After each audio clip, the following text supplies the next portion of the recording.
বিজয়গড় কলোনির একটা সাধারণ ছেলে, তাদের কাছে তো আমি ভাবি যে এখনো কেউ মারা গেলে পুরনো লোক পাড়া সেই লোকগুলো একসাথে জড়ো হয়ে যায়। হয়তো বিজয়গড় থেকে যাবো, কোথায় যাবো না, লালকায় যেতে হবে।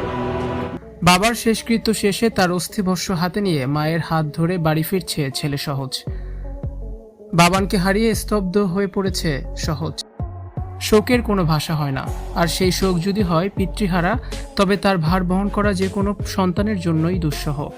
শেষকৃত্য সম্পূর্ণ করেছেন তার একমাত্র ছোট ছেলে সহজ, কিন্তু শ্মশান থেকে ফেরার পথে যে দৃশ্যটি উপস্থিত সবার চোখ ভিজিয়ে দিয়েছে তা হলো রাহুলের একমাত্র পুত্র সহজের বাড়ি ফেরার দৃশ্য।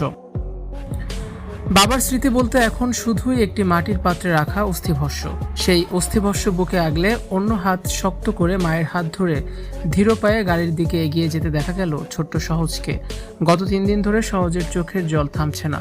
যে মানুষটি ছিল তার খেলার সাথী, প্রিয় বাবান আর পরম বন্ধু, তাকে চিরতরে হারিয়ে যেন পাথর হয়ে গেছে ছোট্ট এই শিশুটি। অন্ত্যেষ্টিক্রিয়ার পুরো সময় জুড়ে সহজের চোখে ছিল এক অদ্ভুত শূন্যতা। যে বয়সে বাবার কাঁধে চড়ে ঘুরে বেড়ানোর কথা, সেই বয়সে বাবার নশ্বর দেহাবশেষ নিয়ে তাকে ফিরতে হচ্ছে বাড়িতে। তার পাশে ছায়ার মতো দাঁড়িয়ে আছেন তার মা, যিনি নিজের শোক আড়াল করে সন্তানকে আগলে রাখার চেষ্টা করেছেন। রাহুল ব্যানার্জির অকাল প্রয়াণে বিনোদন জগতে যে শূন্যতা তৈরি হয়েছে তার চেয়েও বড় শূন্যতা এখন সহজের জীবনে। প্রিয় বন্ধুর মতো বাবাকে হারিয়ে সে এখন আক্ষরিক অর্থেই একা হয়ে পড়েছে। সামাজিক যোগাযোগ মাধ্যমে এই দৃশ্যটি ছড়িয়ে পড়ার পর নেটিজেনরা সহজের প্রতি সমবেদনা জানিয়েছেন। অনেকেই বলছেন সহজ যেন এই কঠিন সময় পার করার শক্তি পায়। সহজের প্রিয় বাবা আর নেই সেই খুনসুটি আর আবদার মেটানোর মানুষটি।